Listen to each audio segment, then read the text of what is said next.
Welcome back, everyone. I don't have to tell you this past year has been very trying for all of us.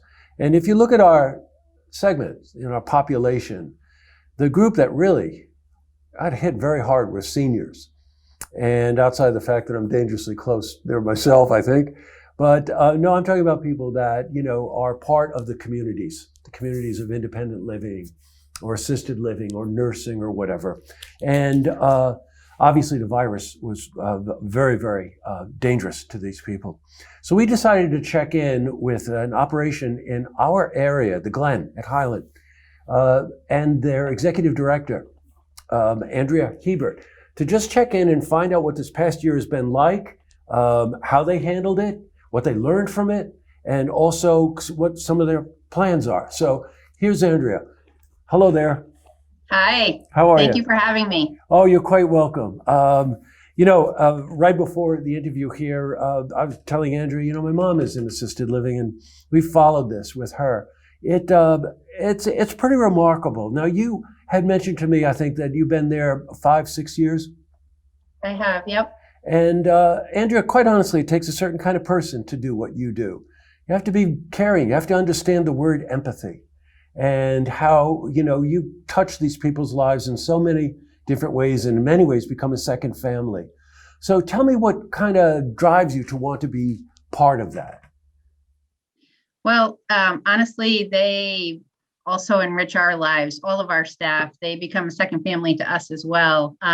What drives me is really just wanting to provide quality of life as much as possible where they are today. So we have independent living, assisted living, and we're actually delving into memory care as well. In independent living, we see people that are still very active in the community, volunteering, some still work. So really just, we learn so much from them. And our role is really just to support them so they can stay as independent as long as possible and do as much as they want to do, enjoy their lives. You just touched on something I think is so important. People sometimes think, okay, so you get older and then you go to a nursing home, right? And whatever that means across the board for all these years, it's really doesn't come close to describing what you just said. And also the focus on the quality of life. Let's face it, we talk about the boomer generation, right? So the boomer generation moves on, they get older and whatever. And you come to find out pretty quickly that, the World War II generation, the Korean War generation, baby boomers, that they want that quality of life. They grew up with that quality of life. And they want to be independent, and they want to be contributing members of our society. Correct. Yes, and we just try to support that. I mean, everyone is an individual and everyone has different interests. Some people like to participate in our activities. Some people like to go out. Some people just like to sit and quietly and read a book. Yeah, that's right. So we just try to support what they'd like to do with their lives. But yes, that is a constant misconception that the Glen at Highland Meadows senior community or any senior living community is really just a nursing home, because it can't be further from the truth. Nursing home is definitely a level of care that's needed when people get there, but we like to try to keep people as independent as possible. So, going back to something I said when we started, Andrea, this year was incredibly difficult for everyone, but think about our senior community. Let's go back over that a bit. How did you handle, in the senior living community, how did you handle the news when this pandemic hit and handle things like safe socialization, things like that? Yeah, well, this was definitely the most difficult year that any of us have ever been through. And I think that we did have an advantage a little bit.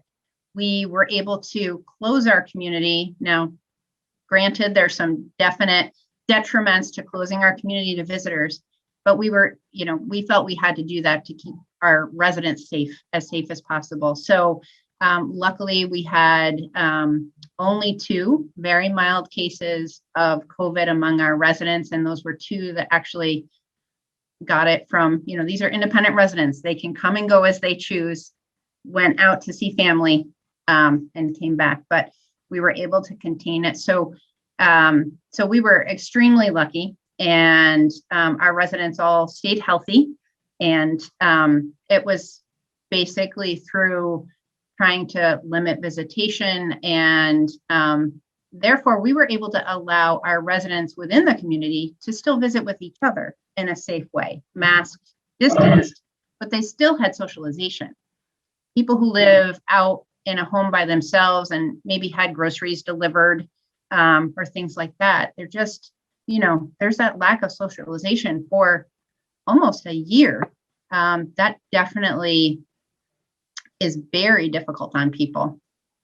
We all need socialization. We all need to be with people, talk with people, have that interaction. So we just felt very lucky to have that on our campus. And then we also, meals. Well, eating meals together, there's a lot of exposure there, but others may have had meals delivered to them. We were able to deliver from our dining department meals to resident apartments. That was, we just sort of converted our operations to doing things in a different way. What strikes me about that is for people that don't know, the Glen is really a campus. So there's a lot of independent living on the campus, assisted living on the campus, and I also, Andrea, I want to get into the memory care thing because I know that's something that you're planning on working on. But yes. A lot of the residents who live in those independent homes go to the dining hall, and the dining hall is a place, of course, where they can eat, but also a place where they see each other. And that point about socialization, we're human beings. That's what, I learned this a lot when we talk to educators, Andrea, how children need it. And if you're isolated, that's the worst thing in the world. I don't care what age you are. Isolation is terrible. So that's really something that you were able to take your dining services and deliver them to the people on campus. Yeah. And we did see isolation definitely playing a major role when, with people moving in and kind of just an increase in dementia and Alzheimer's, and the reason why we're looking at building memory care.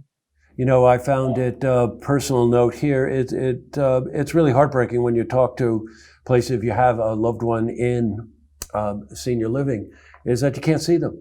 And and a lot of times, even with Zoom and things like that, the connection just is not the same. So the vaccine then starts to take hold. Are you seeing changes? What kind of changes are you seeing? Yeah, so all of our residents are vaccinated, which we were able to provide vaccination clinics on site, and I know a lot of other senior communities were able to too. And so that just makes everyone feel a lot safer. We did this.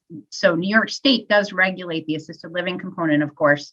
And so we had to wait until New York State did open up visitation, but they have done that now. So on a restricted basis with precautions, we are able to open up visitation at both assisted living, and then we have a little bit more free visitation at independent living. But it is still limited. We do still have precautions just to keep everyone safe. But residents are really enjoying seeing family again, and it's just it's really heartwarming for us to be able to welcome people back in the building. Oh, I can't imagine it. The things concerning safety protocols. I mean, we really just have to adhere to it. The one fear that I'm sure that you and your staff have, as something I hear frequently in my interviews with people, is because now we've been vaccinated, you don't need the mask anymore, and okay, it's fine to get in close proximity to each other. And that's not really the case. The case is that you still have to the best of your ability, adhere to the safety protocols. I want to talk about this memory care. I've been hearing about this on and off, and I know that you're making some very determined, very positive moves in that area. Can you fill me in? Sure. Well, a while back, we had a study done that basically said there were over 100 units needed in this area, in our surrounding area for memory care. And we realize that on an everyday basis as, if people's dementia does progress to the point where they need a more secure environment, we don't have very many memory care beds in this area. So they'd have to go out of the community, often away from family, a little bit further away. So we wanted to be able to offer that level of care in this community. So we'll be hopefully starting construction very soon on a 30-bed memory care community here on campus. So it will be a separate building, but right on our campus. And then we do have room to grow, assuming that need is still there. Yeah, sure. That continuum of care, that's kind of the phrase you hear frequently, right? Yes. And kind of goes back to something that I know is important to you, which is this quality of life. How do we, you talk about someone that's, suffering from dementia, just how that person's treated every day, how the safety of that person, the comfort of that person really contributes to their living as full a life as they can. So the light may not go on every day, but when the light goes on, you know it. And I think that's pretty remarkable. Now, just one last thing, Andrea. The Glen is part of the Eddy, and I hear this all the time. Tell us what that breakdown means. Sure. We actually have two sponsors, if you will. We are a not-for-profit organization. Our two sponsors are not-for-profit organizations. The Eddy is one, and then the Conkling Center right here in Glens Falls. That used to be the Glens Falls home. That is our other sponsor. So they have a 50-50, it's a 50-50 joint venture, and they each have that representation on our board of directors. And we're really lucky to have both of those sponsors, both long-standing, long-term care providers in each of their areas. And the Eddy, so I am also vice president of the Eddy Senior Living Division. And with that, I've had the great fortune of working with some wonderful people in memory care. And so we are bringing that program here to the Glen. And it really just celebrates that person's life, keeps them, this is really our passion. It keeps them enjoying their life every single day, even though they need to be in maybe a secure environment. They don't realize that because they're having fun every day. Yeah, that's right. That's really well said, by the way. Thank you. Boy, I tend, when I talk to someone like you, Andrea, I tend to think to myself, now there's somebody that actually did something worthwhile with their life. Everyone is worthwhile. See, that's what I'm talking about. If you have that belief, you got, trust me, that's very worthwhile. Well, thank you so much for taking the time. I want to let our viewers know that Glen at Highland is a senior living community. Find out more about it. Go online, check it out for yourself, for your loved ones, whatever the case may be.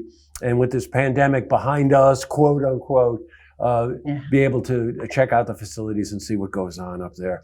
Andrea, thank you so much for taking the time. Thank you so much. And I appreciate it. You stay safe, and we'll check back in again as you make progress on the Memory Care Center. That would be wonderful. Thank you. Okay, take care now.